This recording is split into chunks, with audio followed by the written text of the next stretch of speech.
Eh ben, c'est la première fois que je fais mon apparition sur YouTube. Je voudrais faire voir aux gens, à l'humanité, que le travail que nous sommes en train d'effectuer, le travail qui s'est fait en secret pour les États-Unis est très très capital. Il a fallu beaucoup d'années que je puisse comprendre que être enfermé, c'est bien. Réfléchir aussi, c'est bien. Travailler, c'est mieux que de rester sans rien dire de ce qui se passe sur cette terre des hommes. Et puis, je voudrais faire voir à toute l'humanité que quand on reste en concentration maximum, on réfléchit mieux et on travaille mieux. Et plus qu'on est seul, plus qu'on devient plus puissant en esprit, en travail et en tout. C'est ainsi que j'ai voulu partager ma petite vidéo pour dire que il y a depuis 2005, je me rappelle le 25 juin, le 25 mai, je suis allé déposer un projet de construction des écoles American Children's School envoyé aux États-Unis par les Canadiens de Saint-Théophile de la Katouba, ici en République démocratique du Congo. Et puis, ce projet a été adopté par American Children's School et par le grand homme le plus puissant du monde qui travaille avec les multinationales comme Timco, Aeco American. Ils ont envoyé des milliers de jeeps, des milliers de jeeps qui sont arrivés en République démocratique du Congo. Et en même temps, je me suis retrouvé dans une situation très difficile où je devais dormir dans une église Efata sur l'avenue Chaussée de Kassenga, Bel Air, bien sûr. Et avec ça, je suis parvenu à convaincre toute l'humanité. Le président George Bush qui nous a aidés, et l'argent est arrivé au Congo. Cet argent qui est arrivé au Congo dans des containers, les jeeps américains, le Ford Explorer, Navigator, je me suis retrouvé dans une situation où tout le monde était contre moi, parce que tout le monde devait se partager, et tout le monde était content. Et le président Joseph s'est partagé l'argent avec ses frères et sœurs. Et tous, le Congolais s'est partagé l'argent. Et qu'est-ce qu'on a trouvé comme solution? L'homme qui a fait ce projet, il dort dans une église, Efata. Et cet homme est très pauvre, mais il ne savait pas que j'avais une intelligence qui dépassait, et une intelligence qui demandait beaucoup de concentration et de méditation. Et cet homme, on ne le connaît pas.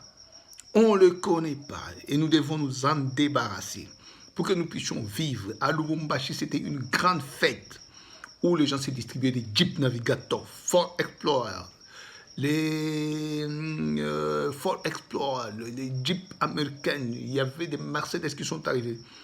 Et ce qui était très étonnant, le plus grand homme du Congo, Moïse Katumbi Chapwe, Joseph Kabila Kabange, les Vital Kamerhe, tout ça, tous avaient des Jeeps. Mais l'homme qui avait fait ce projet, il dormait dehors.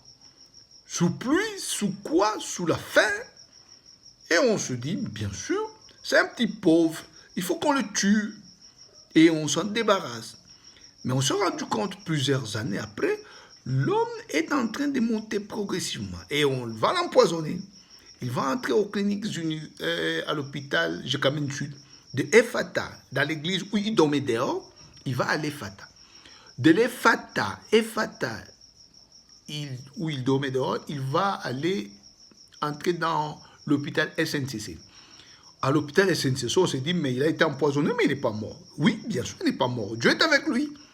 Parce qu'il a fait ce projet au nom de Jésus-Christ. Et les États-Unis ont déployé une puissance terrible. Maintenant, finalement, qu'est-ce qu'on fait de cet homme? Eh bien sûr, on dit qu'il est fou. C'est un fou, il faut le transmettre à la Kenya. À la Kenya, au centre déprimé mental. Et utiliser son frère pour lui dire que tu dois lui faire boire des médicaments. Pour qu'on détruise son cerveau et que tout le monde sache que c'est un fou. Et l'homme a été transféré à la Kenya. De la Kenya, il a fait 5 jours, 6 jours dans le centre de déprimé mental. Une semaine. Sous une pauvreté mentale, sous une souffrance terrible. Et son frère, qui avait reçu beaucoup d'argent, il dit que c'est un pauvre. Il faut appeler tout le monde pour dire que nous qui sommes des riches. Des richards impossibles. Des richards qu'on ne connaît pas. des Richards qui seront des grands leaders.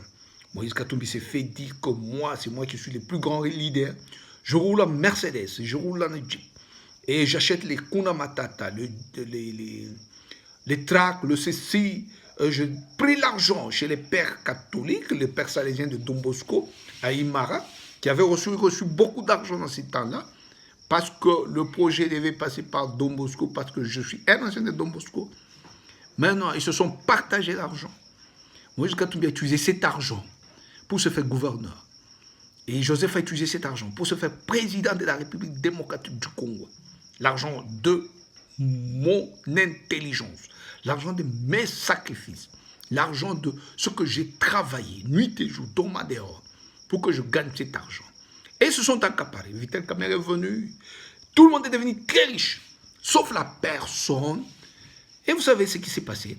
La personne devait quitter le Congo pour aller vers la Zambie, chez sa sœur. Il a été emporté par son neveu dans une situation très difficile. Arrivé là pour dire que c'est un fou, il faut le conserver. Mais arrivé en Zambie, à un moment donné, les Zambiens se sont dit qu'il y avait un problème ici en Zambie. Et le président Mwanawasa est mort et tout d'un coup, beaucoup de présidents s'approchaient de la Zambie. Et finalement, les Zambiens ont décidé de mettre l'homme en prison. Kamala Lima en prison, 1 année. Et à partir de la prison, on a découvert qu'il y avait un homme très sérieux, très puissant. Et cet homme a été mis dehors de la prison à 22 heures pour qu'il soit amené à la frontière, sans rien, avec de boissons empoisonnées qu'il a laissées dans le véhicule. Arrivé à la frontière de Kasumbalé, ça c'est très grave. Sans rien, tout nu, il est sorti de la prison et puis il devait être accueilli par une nièce qui se dit, mais ce type c'est un fou. Quelque temps après, son grand frère qui se disait un multimilliardaire parce qu'il a eu l'argent volé. Et je me suis rappelé que le Congo, je ne savais pas que c'était ça les systèmes de travail. C'est-à-dire tout volé, tout doit être volé, tout doit être détruit, tout doit être mis en quarantaine. Et il faut le mettre dans la sorcellerie. Et avec la sorcellerie, on peut tout faire, détruire la personne. Mais on s'est rendu quand même que l'homme est entré à Kasumbalé. Il connaît un peu la médecine. Il a commencé à travailler, il a commencé à gagner un peu d'argent. Il a essayé de faire des contacts et tout ça. Et les militaires sont commencé à les poursuivre. L'homme était à Kasumbalé. Oui, il faut le tuer, il faut le tuer. On a envoyé des groupes de militaires, le poison partout. Il faut faire disparaître la personne. Mais Jésus était avec la personne. La personne est toujours vivante. Et quand la personne est vivante, on se pose des questions. Mais comment cette personne n'est-il pas morte? Il faut le chasser de là où il était. On chasse la personne et la personne se retrouve dehors. Il dormait dans la brousse encore. 2 ans sous une pluie torrentielle. Partout il a des poisons militaires, sorciers, pour qu'il soit tué. Et voilà maintenant. On a échoué de tuer la personne. Il s'est retrouvé dans une maisonnette, deuxième maisonnette. On envoie toujours des gens. On court toujours derrière les gens. 52 ans de vie, sans s'être marié, sans se reposer, sans dormir. Parce qu'il y avait un projet de construction des écoles, American Children's School, financé par les États-Unis, les présidents des États-Unis.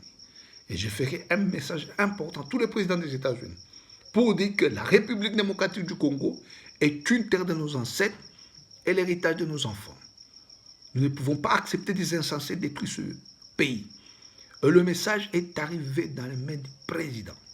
Le président a pris acte de ce message et le message a été transféré à la CPI. Bien sûr, maintenant, la liste de gens qui étaient sur le message, Moïse Katumbi s'est retrouvé candidat à la présidence. Or, il était à la CPI. Joseph Kabila a un successeur. Or, il était à la CPI. On se dit, ben, il ne peut pas passer. Moïse a été mis dehors, Joseph a eu. Et ils se sont arrangés pour mettre Tshisekedi au pouvoir, pour qu'ils puissent continuer leur œuvre. Et voilà, aujourd'hui, le pays doit aux États-Unis, à Timco, 100 milliards de dollars, d'après toutes les études. C'est moi qui ai suggéré ces 100 milliards de dollars. Mon fils a été tué pour protéger des enfants américains. C'est moi qui ai suggéré de récupérer 100 milliards de dollars. J'ai contacté le président Donald Trump, j'ai contacté l'ambassadeur Mike Hammer, j'ai tout fait et j'ai transféré toutes les informations partout dans tout le monde. Et aujourd'hui, tout le monde a prouvé que j'ai raison. que la République démocratique du Congo doit 100 milliards de dollars américains, à Timco et aux autres Américains. Je dis et je vous remercie. Qu'ils veillent ou qu'ils montent, ils finiront par remettre. Je suis Kassongo Ngongo, technostructeur des écoles American Children's School, basé à Kasumbalesa. Je dis et je vous remercie que la République démocratique du Congo doit restituer 100 milliards de dollars. Et je dis et je vous remercie.